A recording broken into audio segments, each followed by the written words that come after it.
If you're complaining about your church and your pastor, that's a red flag. Not because of him, but because of you. Your inner man is trying to tell you something.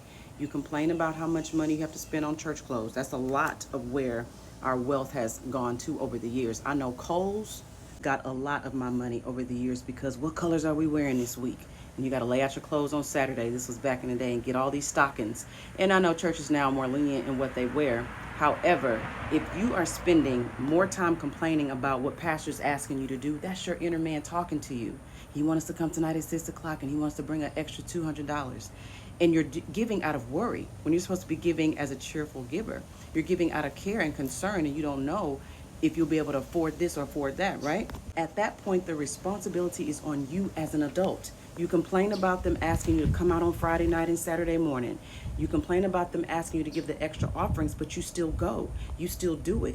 If you don't feel good about the things that you are doing, that is a sign that you're not in alignment with it. And that applies in any area of life. If it doesn't feel good, you're not in alignment with it.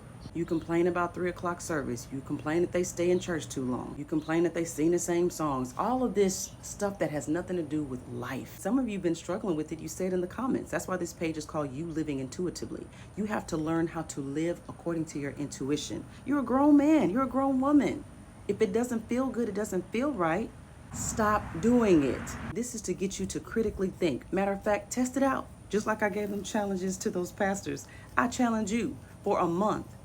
Don't do anything that doesn't feel good or doesn't feel right, especially when it comes to your church or your pastor, and watch how you feel. And honestly, some of you will be too afraid to do it, but that becomes your responsibility. You don't have a right to complain about your church. We don't want to hear about it, or complain about your pastor. If you're still going to get in your car and drive and sit there for 2-3 hours and hear all that and listen to that, we don't want to hear it. There shouldn't even be a thing called church clothes. That shouldn't even exist.